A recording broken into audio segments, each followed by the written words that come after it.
அனைவருக்கும் அன்பான வணக்கங்கள். இது மகா பெரியவா ஆன்மீகம் யூடியூப் சேனல். நேரம் கிடைக்கும் போதெல்லாம் இதை தொடுங்கள், போதும் உங்கள் கஷ்டமெல்லாம் தீரும். ஒவ்வொருத்தருக்கும் ஒவ்வொரு விதமான கஷ்டம்.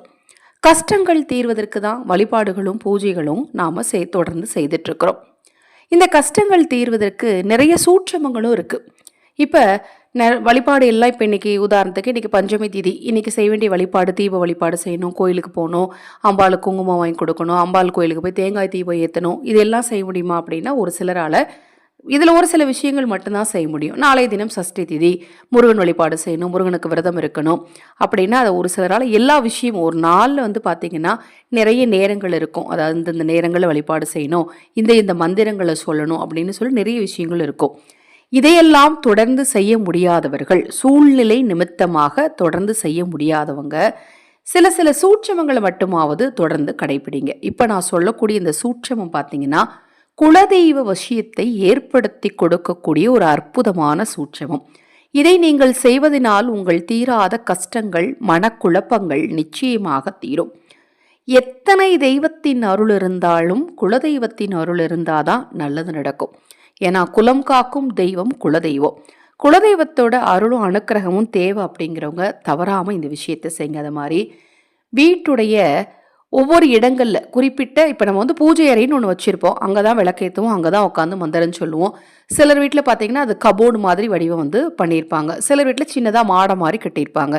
சிலர் வீட்டில் ஹாலில் அதுக்குன்னு ஒரு சின்ன டேபிளோ ஏதாவது ஒன்று அரேஞ்ச் பண்ணி அதுதான் பூஜை அறைன்னு சொல்லி நாம் வழிபாடு செய்வோம். அந்த இடங்களில் சாமிகளை வச்சு நம்ம மந்திரங்கள் சொல்கிறதாகட்டும், விளக்கு பொருத்துறதாகட்டும் இதெல்லாம் செய்வோம். ஆனால் நீங்கள் இந்த குலதெய்வத்தை பொறுத்த மட்டும் சரிங்க, நீங்கள் இந்த ஃபோட்டோவை கொண்டு போய் நீங்கள் கிச்சனில் வச்சாலும் சரி, பூஜையில் வச்சாலும் சரி, இல்லை அதற்குன்னு நீங்கள் தனியாக ஒரு இடம் ஒதுக்கி வச்சாலும் சரி, குலதெய்வம் இருக்கக்கூடிய இடம் எதுன்னு பார்த்தீங்கன்னா உங்கள் வீட்டுடைய நிலைவாசல் தான்.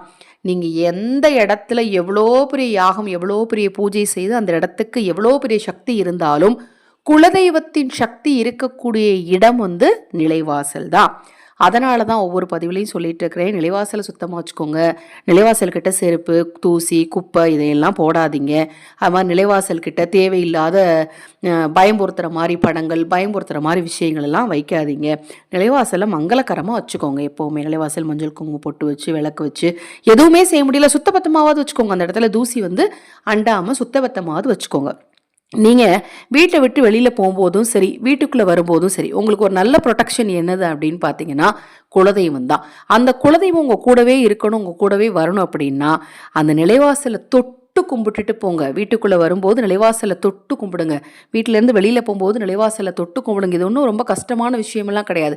இப்போ நம்ம கோயிலுக்கு போகிறோம், கோயிலுக்கு போகும்போது பார்த்தீங்கன்னா அந்த முதல்ல இருக்கக்கூடிய அந்த படியை நம்ம தொட்டு கும்பிட்டுட்டு தான் உள்ளே போவோம். அது அறிவியல் ரீதியாகவும் ஆன்மீக ரீதியாகவும் பல நன்மைகளை கொடுக்கக்கூடிய விஷயம். எப்படியோ அதை போலத்தான் வீட்டில் இருக்கக்கூடிய நிலைவாசலை தொட்டு வணங்குவதும். நிலைவாசலில் உங்களுக்கு நேரம் கிடைக்கும் போதெல்லாம் தொட்டு மனதார குலதெய்வத்தை நினச்சி துன்பம் இல்லாமல் மகிழ்ச்சியான வாழ்க்கையாக என்னுடைய வாழ்க்கை இருக்கணும்னு வேண்டிக்கோங்க. அது மாதிரி உங்களுக்கு அடுத்த தலைமுறை உங்கள் குழந்தைகளுக்கும் சொல்லிக் கொடுங்க. இந்த இடங்களை சுத்தமாக வச்சுக்கோங்க, நிலைவாசலில் ஒரு சின்ன கோலம் போடுங்க, ஒரு சின்ன விளக்கு வைங்க, நிலைவாசலில் வெள்ளி செவ்வாய்க்கிழமை கொஞ்சமாக உருளியில் பூ போட்டு வைங்க. இது மாதிரி விஷயங்கள்லாம் சொல்லிக் கொடுங்க. இப்போ நான் சொன்ன இந்த தகவல் நிச்சயமாக உங்களுக்கு பயனுள்ளதாக இருக்கும்னு நினைக்கிறேன். நிலைவாசல் தினம்தோறும் தொட்டு வழிபட்டால் துன்பமெல்லாம் தீரும்.